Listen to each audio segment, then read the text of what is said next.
We're going to take a look at my lambs from 2020 that are still on the farm. We're going to take a look at how they were when they were lambs, and then any footage I might have taken and collected as they were growing up until today. So this first lamb is Adelina. She's a great catmugget ewe out of Susan. She had a fawn catmugget brother. She's right there on the left. And those are Eleanor's lambs. They're laying there. There she is, a little bit older. Really pretty gray catmugget ewe. Very striking.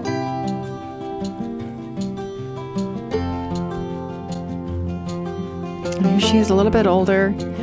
Very affectionate. There goes Matilda. She was one of the first ones that would tolerate me handling her and stuff. Very sweet. And then here she is as an adult.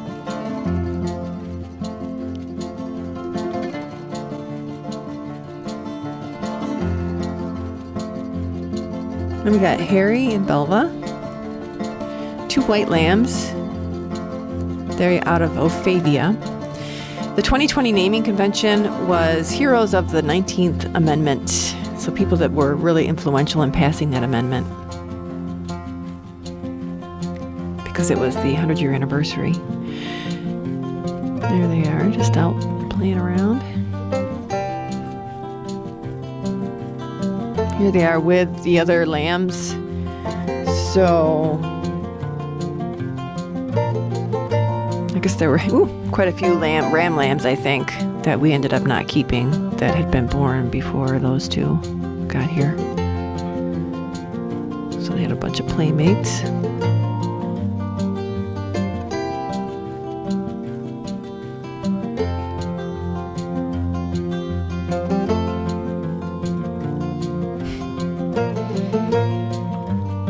This is Belva getting halter trained.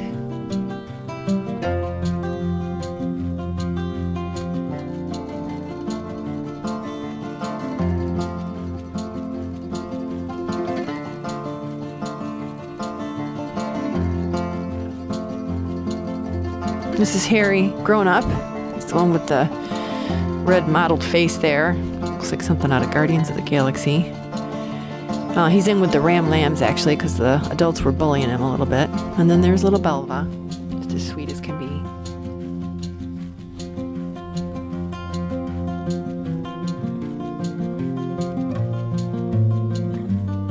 Then we had Elizabeth, who is out of Saren. Saren's the one that always stomps her foot at me whenever I come too close to her. There she goes. Too close to her lambs.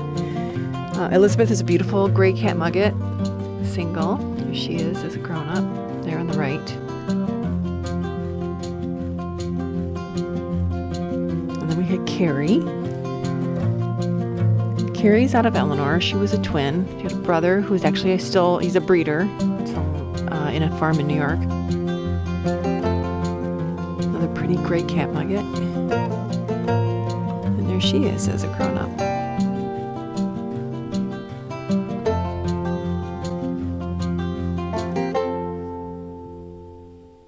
And then there was Lucretia. So Lucretia was a white ewe out of Elara. She was a single. And Lucretia is very tall. She's pretty striking. She's still within the standard, but just relative to the other lambs in our flock, she was pretty big size. There she is in the far left. She really stands out, I think. She was getting halter trained. She did not like it. I remember that.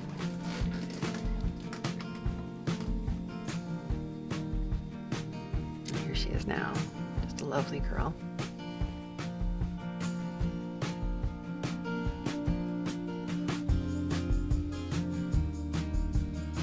And then there was Alice Paul, my little sweetheart. Very flashy, fawn cat mugget ewe. She was a single out of Gilly. She just came right up at a very early age and was very affectionate. There she is playing with all of her friends.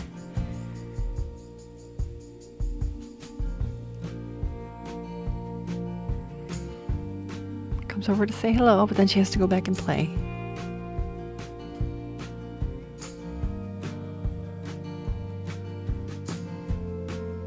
She still loves it when I rub her on the chest like that.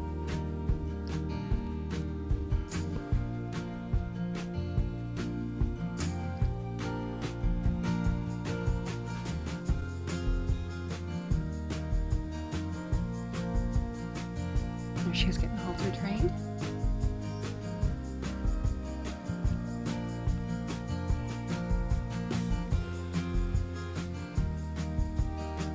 Every time I go out in the barn, she always comes over to say hello. There she is. Grown up. Next, we've got Mabel and Matilda. So they were twins. They're both a brown-based spotted ewes out of Mrs. Hughes. Both of their parents were spotted, so they're pretty flashy.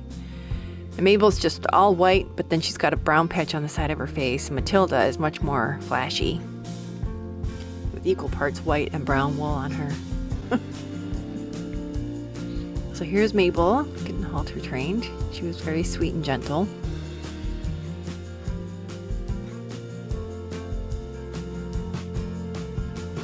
And Matilda, not so much. But this might have been, I think this was one of her earlier training days, so cut her a pass.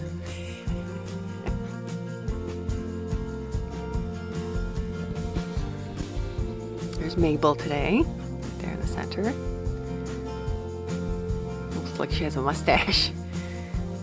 And there's Matilda.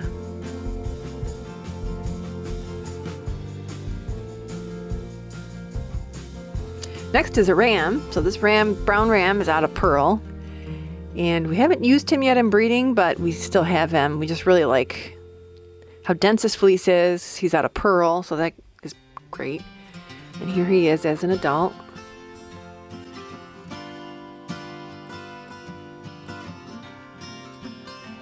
And then we've got Ty. So Ty I didn't have any video footage of, but I had a few snaps. She was super flashy. She still is. And she was the one that people kept asking me, why don't you let her out to play with everybody else? She's so excited. There she is in the corner pen. But she had hurt her foot. She had like a swollen hoof or something. So we wanted to keep her in there for a little bit just to be safe. But yeah, obviously she's ready to get out there.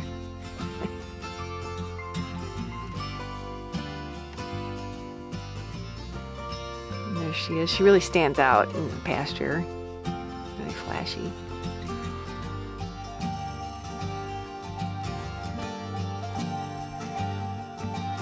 And she used to like to nosy up and try and get milk when the other lambs were getting bottle fed. That was always a thing she liked to do. And there she is as a grown-up.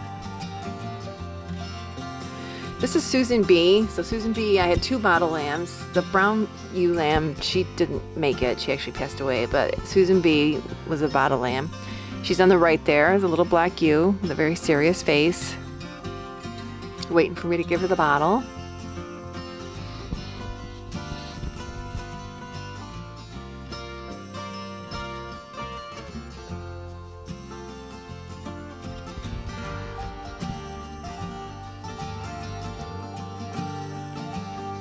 She was out of Lakshmi. Her mother rejected her. And so whenever she was out on the pasture, I always tried to get out there with her a little bit because she was kind of by herself.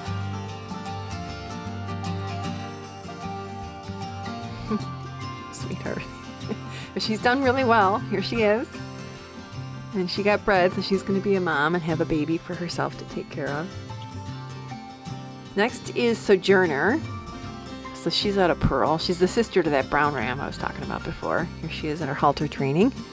And another ewe that I don't have a lot of early footage of for some reason. I think it's because all the gray cats, I have a hard time distinguishing them. So can't really tell who's who. There she is as a grown-up, practicing to be a statue. Oh, there she moved her head. She looks just like her mom. And we've got Frederick. He's a fawn cat mugget out of Brienne. We used him 1 year in breeding. He gave us some great lambs. He's a fawn cat mugget with a really nice conformation. Nice wide back legs and straight, real straight. Just playing with all his buddies. And there he is as a grown-up. And Septimus, that's the last one of the lambs that I still have from 2020. So she's the youngest one from that year that's still on the farm. She's getting halter trained. Really friendly ewe. Solid brown. There she is today. Such a pretty girl. Yes. So that's the crew from 2020. Hope you enjoyed watching the footage. This last clip is just the whole collection, all the lambs from that year. Hanging around the barn. Thanks a lot for watching the video. Hope you enjoyed it. We're down here in the wool cave once again. There's a fiber festival on February 27th in Rochester where I'm going to be a vendor. It's a smaller festival. It's in a hotel ballroom. So not a huge amount of vendors, but it's a really nice one because it's very local and it's a really nice way to catch up with my friends on the east side of where we live. And so I'm gonna have all the wheels there, and I'll have some prep equipment, some of the Magicraft prep equipment that I offer for people to try. But I also feel like I need to have a good assortment of wool from the flock. I've been talking quite a bit in the past few videos, just sort of moaning and groaning about the fact that I don't have a lot of wool to work with right now, so I'm kind of limited. And then I realized that in pretty much every video after that, I do end up discovering little pockets of fiber here and there that I can work with. And it's kind of one of those, you know, I'm a beggar that can't be a chooser right now because it's not like I can go for the premium, easy to process stuff. I'm now kind of at the point where I'm looking at things that are a little bit, require me to be a little more creative, which isn't really a bad thing. So when I was making the video about recycling and how I package orders, I came across some fiber that I was really excited about. I had totally forgotten I had it. And this is wool that came off of our ewe, Mrs. Hughes. Mrs. Hughes is an older gray spotted cat mugget, but she's really soft and has a really nice fleece. Great length, staple length is really nice. So last year we bred her, but she didn't get bred, so she didn't have lambs, so she stayed open, is what we call it. And because of that, she did not have as significant of a break in her fleece. So if you're a ewe over the winter carrying lambs, there's stress on your body, and that's going to cause, I think, and it's been my experience, a more significant break in your fiber when you release your old fleece and come in with a new growth. When I rooed her, I didn't know that. I did not know that she was not bred. So I got her up on the stand and I started ruing, and it was not coming off easily at all. So I put the coat back on and decided, okay, and this was after my shearer had already come through, so it's not like I could have put her in the group of sheep with the shearer. So what I did instead was I designated a day and got her up on the stand, and then rued what was easy, but where it got tricky, I took a pair of just regular kitchen scissors because I don't have clippers and I don't know how to use them. So therefore it took me a very long time. And I was pulling it off in sections as I was working on it. I couldn't tell you where this came from on her. This is washed already. I found it at the bottom of one of the bushel baskets when I was organizing for my recycling video. What I can tell you though is that it's definitely a piece of the fleece that was under the coat,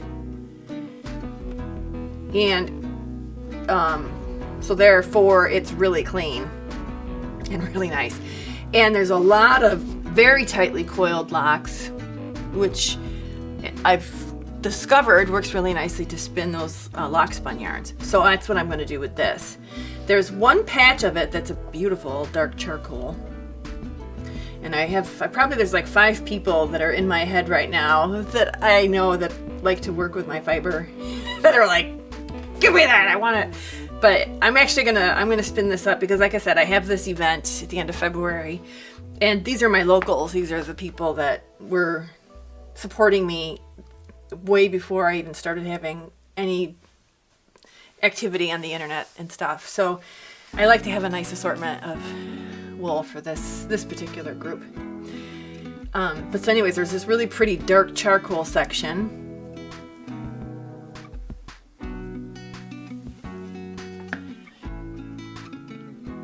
You can see the locks. They're very well defined. So this is going to be really fun to spin. Then there's a lighter section.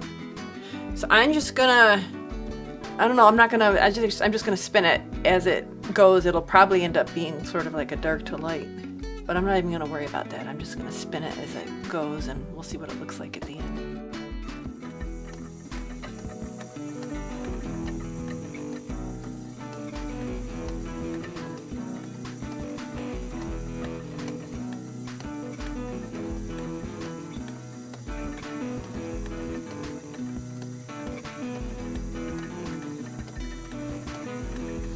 So right now I'm circumventing the delta orifice, but now I'm going to use the delta orifice just to show.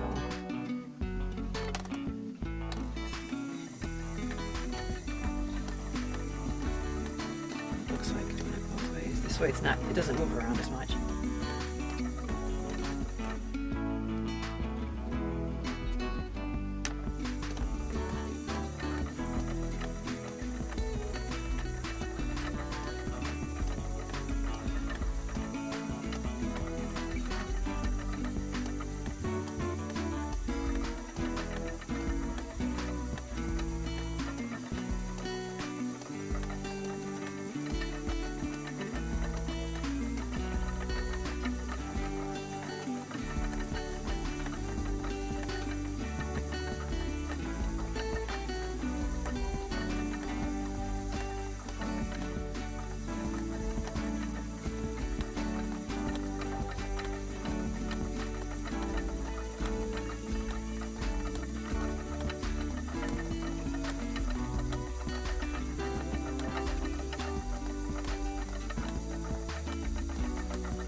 So along with that, in the same lot of stuff that I found, there were some little odds and ends and bits and pieces. So I'll evaluate those.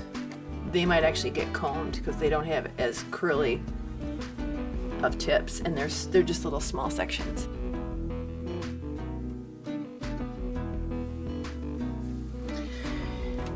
And then the third piece of this fleece is there was a nice section of fleece that had, again, it was nice and clean, nice staple length, but the locks weren't as tightly coiled. A little bit more mottled, a little bit more blurry in terms of lock definition, especially those curly tips. So what I'm doing with this is I am flick carding it, and this is what I'm going to spin into that nice single that I'll apply with the curly locks. Look at that nice lock. And, you know, of course, beautiful crimp.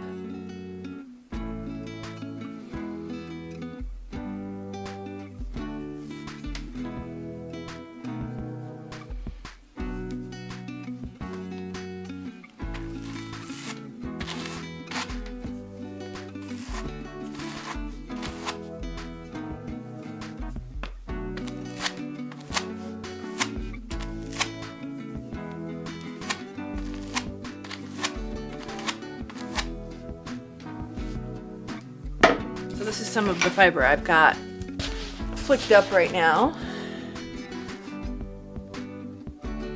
So I could actually start spinning this if I wanted, which I do.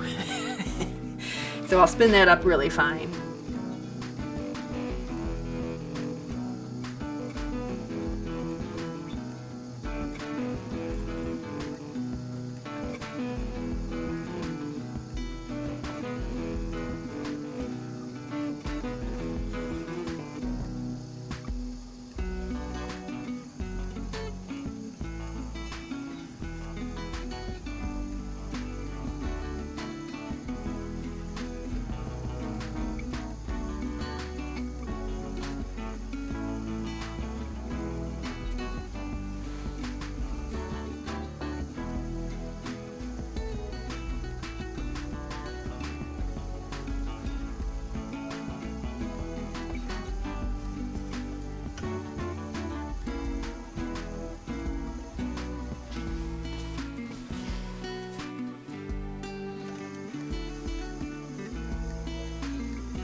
So that was a big jackpot find. So 3 ounces, which will be a nice gain. So I'll be working on that over the next few days. And then another kind of, well, I actually haven't looked at it yet, but another little bit of a jackpot moment was I was out in the garage, which right now is a disaster because that's where we put all of our summer furniture, porch furniture, and it's like big, huge pieces of wood and Adirondack type stuff. And we don't have room in our barns because there's hay and feed and equipment. So we end up just throwing it in the garage last minute. So it's a mess in there. So I can't take you in there to show you, but I was rooting around in there and I found some bags of raw fiber that I haven't opened yet. So I honestly have no idea what they are. So I'm just gonna go through those with you guys right now. I'm gonna take a look at what I've got. So first of all, I'm just gonna say it smells divine. All right, so this is it's in a bag. So these are the bags that when I shear, I'll just put an entire fleece in. These are just, large kitchen garbage bags with colored ties. I normally don't like to use these, and I do reuse these year over year. I just feel like this is it's so highly engineered for plastic. It really bugs me, but I'll reuse this bag, so it makes me feel a little bit less terrible. Okay, so it's pretty sure it's a ewe. And I'm going to make there's a lot of large pieces of straw, which isn't a big deal. Straw is really easy to pick out. What's hard to pick out are those tiny little, let me get my carded out of here. What's hard to pick out are those tiny little bits, like the Timothy seeds when they come out and disperse and get all up in your wool. That's a disaster. But this isn't so bad. So I'm gonna open this up and let's just see. I can't even really, I think it's gray. I have no idea who it's from. But this would be a little patch of fiber that back when I was, flush with a lot of wool, I would have said, not gonna work on this. But today, I'm gonna work on washing this. Pretty sure it's gray. Ooh.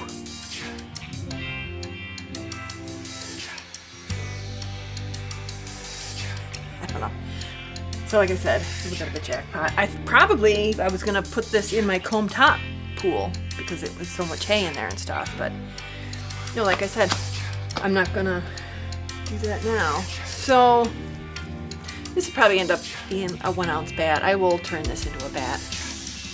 Or if I run out of time, I might offer it just as flick locks.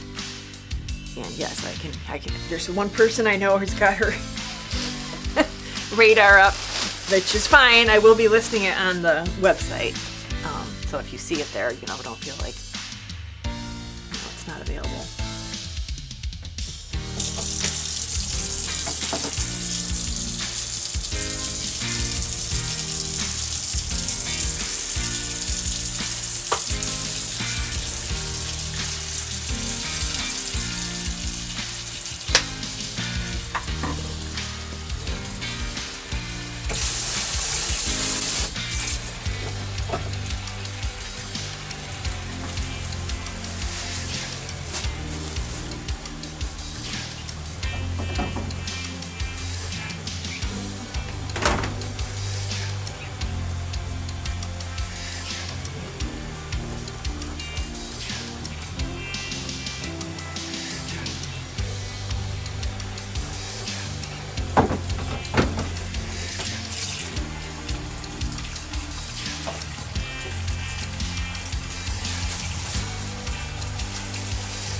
So next bag of treasures, again, just a little corner of the bag. But what is it? What is it? What is it? I do have a card on this one that says fawn comb top. So I'm gonna say that's probably what I was thinking with this one.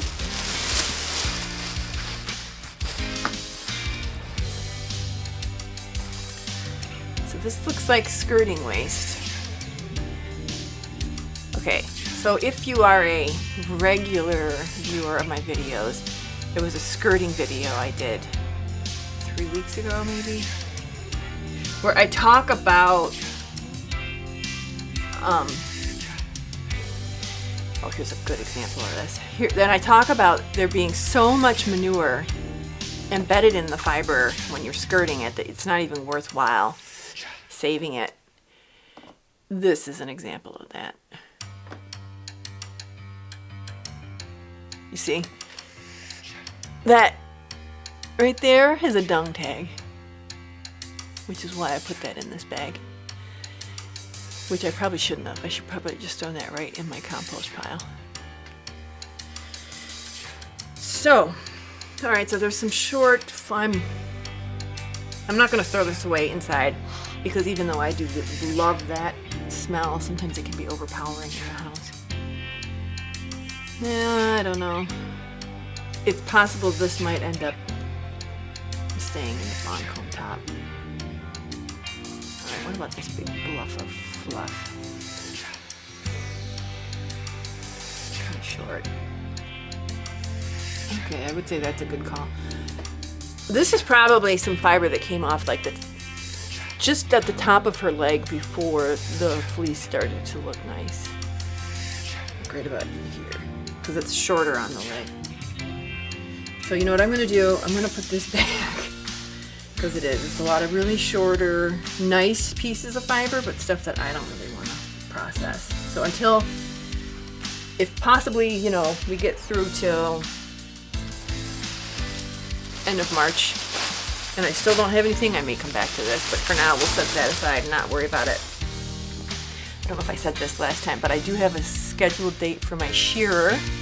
Those of you that are interested in fleeces, which is April 17th, which is Easter Sunday.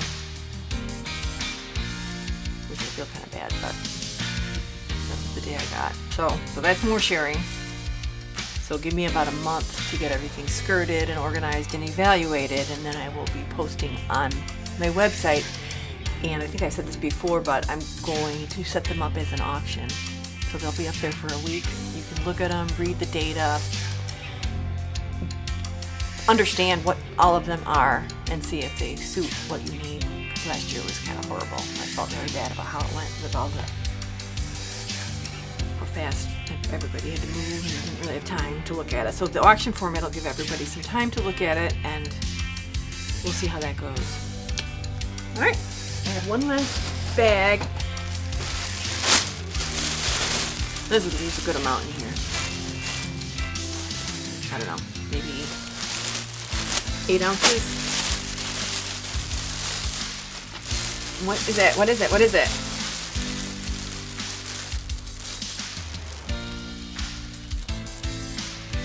Well, it's all gray or black. It's probably from when I brewed Mrs. Hughes, and I wasn't being super careful because I think I had just given up in frustration because, like I said, I don't know how to shear or clip or whatever. And so I think I might have just been yanking off chunks and threw it in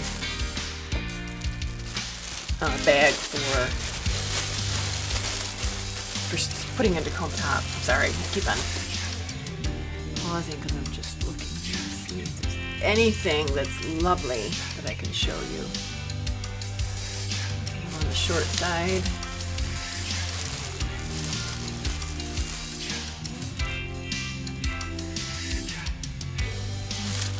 Maybe this is also, maybe it's out there for a good reason. I mean, there's a nice piece, but I don't know. I'm going to leave that out there too. So I guess I'm just going to wash that one piece of gray that I found. Like I said, too, if I end up at the end of March looking for something to do, I can always take this and use paddle cards and make a woolen spun. Alright, well that's not as fun as I thought it was going to be. The last thing I have that I'm working on that is kind of found was actually, I don't really like to go into this at all, but I did have a ewe pass away this last few months. And she was a black ewe. And this is going to probably sound a little gruesome, but I did harvest her wool after she passed. I don't know what culture it is where they have the ritual where they wash the family member after they pass, and they do certain things. But this is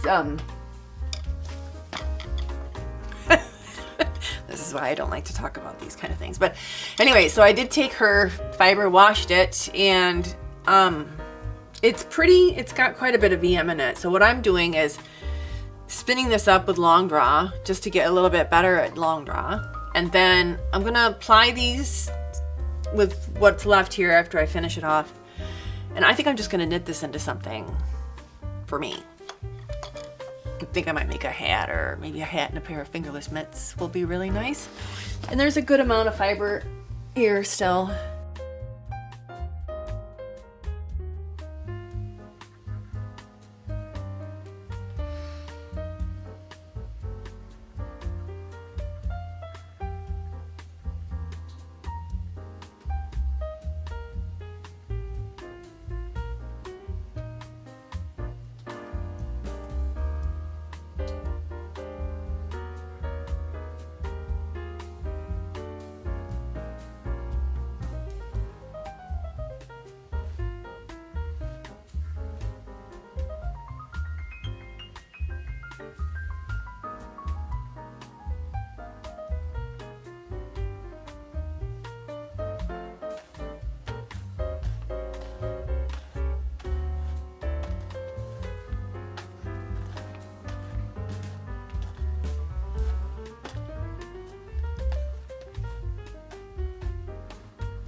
And then finally I found this.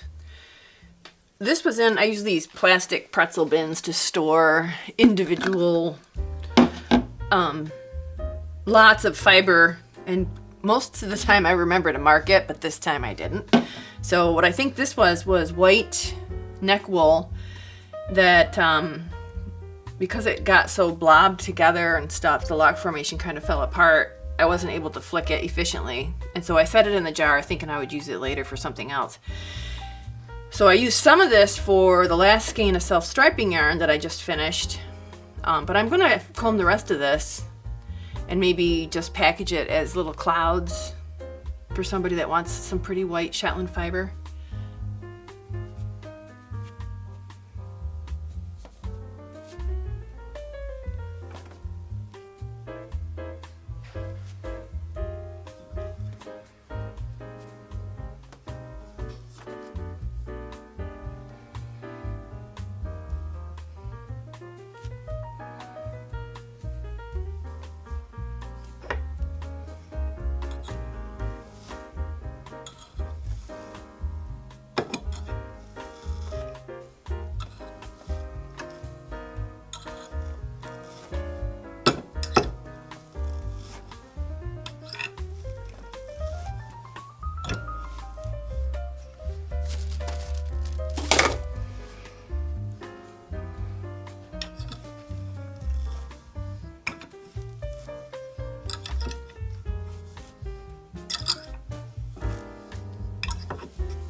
So that's the last thing I'm working on here in the wool cave, and I'm happy that I am finding these little pockets of treasures because I love spending time down here and working with my wool. Yeah, I just kind of wanted to show you that so you get a sense for what it's like for a fiber farmer when she's down at the very end of her supply of wool. If I've ever shipped anything to you, you may have noticed that my packaging is a little bit unorthodox, maybe. And that's because I don't use new packaging. I always reuse, recycle. And I just wanted to talk a little bit about that today because it is really important to me. It's really difficult for me to throw things out. I'm always looking to see if I can use them for something else. Wanted to show you a couple things. First is this is my system for organizing recycled materials. One of the challenges with using recycled versus standardized new packaging is recycled, everything is different. So you can't use the same packaging for every item. So let's just say I sell a pair of combs. I always put those in an outer box. And if I were buying packaging, I would have a standard box for that I would just go pull, put together and ship. But instead, because I've opted to use the reusing and recycling option, I've got to go find a box that fits, and they're always going to be a little bit different. So there's always, some challenges. So it's not standardized, which is never efficient. So in this basket, I've got large, okay, so that's already wrong. Large pieces of bubble wrap, so I can wrap up, bigger items, obviously. In this basket are smaller pieces of bubble wrap. In this bag are large plastic bags, so like fleece bags or even like electronics bags. If something comes in and it's in one of those printed bags, that goes in this basket. Any kind of paper, mostly tissue paper, small plastic bags. I use these for samples. If somebody orders, wool and I want to protect it a little bit, I'll put it in a plastic bag. And also I've got the air pack stuff. These are awesome, so they don't make the box real heavy. So if I'm shipping something a little heavier and I want to minimize the weight, I reuse those. So yeah, so I've got this whole column here set up for that. And so what I'll do, here's an example. I have a friend near me that comes out every so often to the farm. She's a sheep fancier, and she'll just collect her packaging over the interval of time from between visits. And I will take this and I'll organize all this. It doesn't look like there's any, sometimes she'll give me bubble wrap, but this mostly is boxes and stuff. And I can use all this stuff. I mean, these boxes are perfect for flyers. If I'm shipping out a flyer, the Nitty Notty would fit in here. So there's use for all of them. One thing I don't know if everybody knows, these bubble wrap bags that you get from Amazon and other shippers, even though they have the Amazon logo on them, you can reuse these for your own shipping purposes. So if that's something that you want to do, and it's fairly straightforward. The only packaging that I've tried to use as a shipping box, and I was told by the post office it wasn't legal or whatever, was wine boxes. You can't ship stuff in a wine box if the wine graphic is showing. So if you wrap it in brown paper or something, that's okay. So that's that. So I just wanted to kind of show you my system, and I'm gonna pack an order and just show you how I'm using some of these reused, recycled items in my system. Before I pack an order, I print out the packing slip that is provided by the software company that hosts my site, and just do a review and look at all the different products that are on the order, and then I pull them. This particular order is going to be really fun. There's 6 items on this order, and each of them presents their own challenge as far as packaging them safely so that they will arrive to the customer undamaged. All right, so I'm going to go ahead and just pull everything. The first one is a tension cord, a tension spring, and all my hardware and hooks and stuff are in this little plastic. The standard tension spring. Then Aura Suzy Pioneer drive band. All three of those wheels use the same drive band. Standard black plastic bobbin. One. The lace flyer, which what I'm going to do for that is pull it from the lace kit.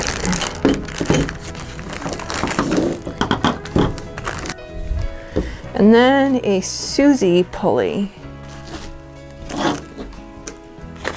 All right, so I got them all pulled. So the pulley's already got a decent bubble wrap pack already. Must have come like that from the factory. So that's ready to get put in the box. The drive band, I like to use a plastic bag for that, so I'm gonna go in my small bags here and try and find a good size one. This one came when we bought our elliptical. This will be perfect. This spring, I'm going to find a small box to put that in, and I'm gonna wrap it up in tissue paper. So I'll just wrap it up in tissue paper. Here's my tissue paper thing here. Just to keep it, like I said, from getting kind of messed up. So plastic bobbins, I like to wrap those up in tissue paper too, just to keep them from getting scratched. I don't know, if I were receiving them, I'd like them wrapped in something, but they don't need to be put in bubble wrap. They're not gonna break or anything. So that's recycled. And this was actually from Christmas. And also whenever you buy shoes, for whatever reason, they've always got tons of tissue paper in there. So I just keep it, set it aside in my tissue paper basket. So that's that. So let me grab some bubble wrap for this one. And then, like I said, that'll go into a box as well. All right, so for the tension cord, that comes to me from Magicraft in big lengths. So it's offered in meter lengths, single meter lengths. And what I've done is I have a meter measured out here on my table.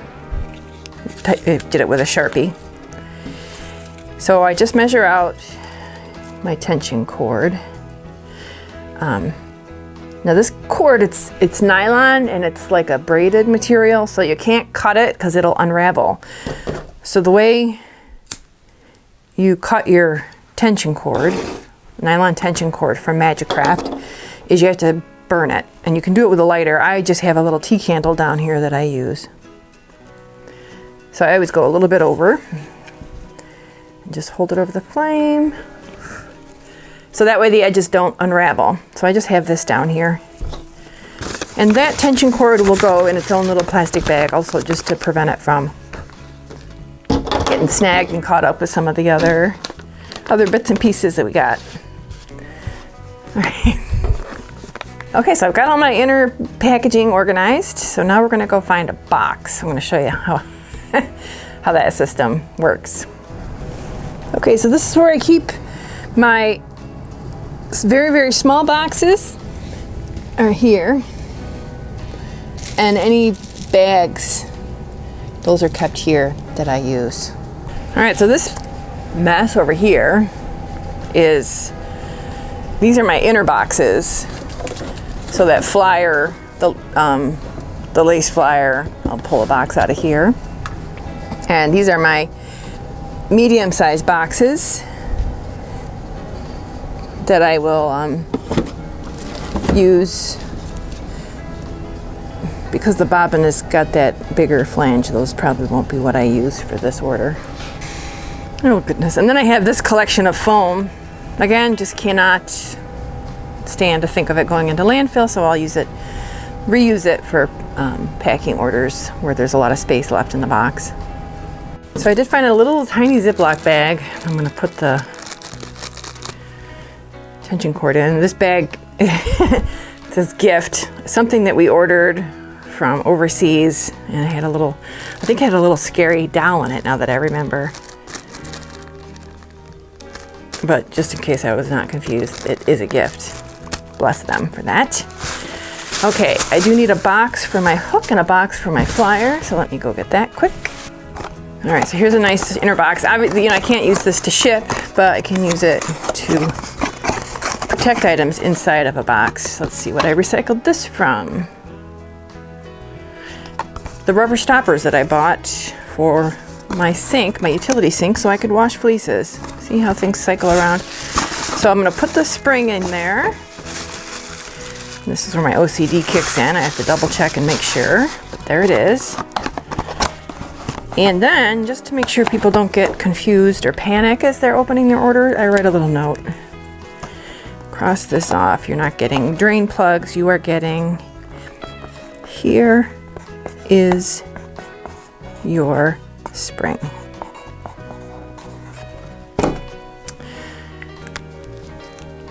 So that's that, ready to go. Okay, the other thing is my boys, they're into D&D, and they bought, I can't even tell you what they bought, but there was this really cool decorated plastic box. Dice, I guess. That's the insert. I will save that and use that for something later. But I'm going to put that lace flyer, fit perfectly in here. Sometimes too, if I know the person that ordered from me, I know some of their interests, I'll like if I knew this person was D&D, I don't know who this person is. They came up, they're new to my shop. So anyways, hope they appreciate that. It's kind of different. Okay, so my bobbin is wrapped. I just hit both flanges, get it in there good.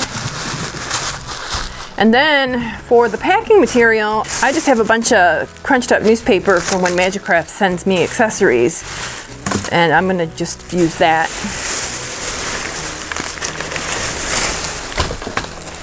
I think it's kind of fun because it's from New Zealand. So if you're ordering Magicraft, you might have an interest in reading some of the articles or the clippings or the pictures.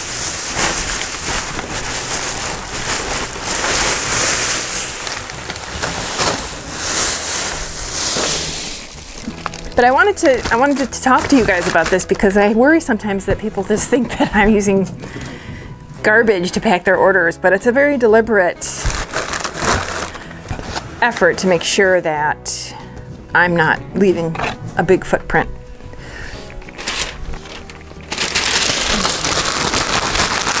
Okay. So we got the bobbin, got the spring, we got the tension cord.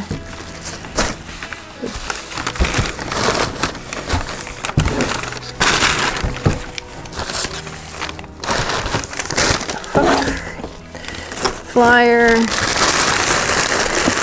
And I'm just going to pack that up, write a nice little note, throw in a couple little inserts as well as a nice little gift, and that'll be ready to go. But again, all this is recycled. So, doing my best to help the planet out here.